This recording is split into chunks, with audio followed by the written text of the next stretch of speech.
అందరి జీవితాల్లో దేవుని నామం మహిమపరచబడాలని ఉద్దేశంతో దేవుడు ఆయన కోసం మీరు ఏమో పని చెయ్యాలి అని ఉద్దేశం కలిగి ఆయన పంపించాడన్న విషయం మనం ఖచ్చితంగా గ్రహించాలి. ఆమేన్.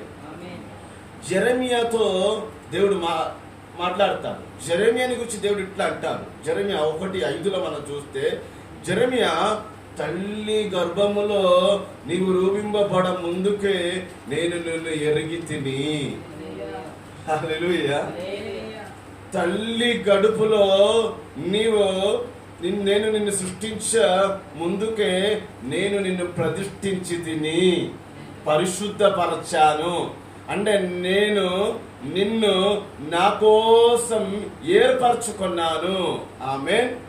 మళ్ళీ అక్కడ అంటాడు దేవుడు, అన్య జనులకు లేకపోతే చాలా దేశ ప్రజలకు నేను ప్రవర్తగా నియమించాను.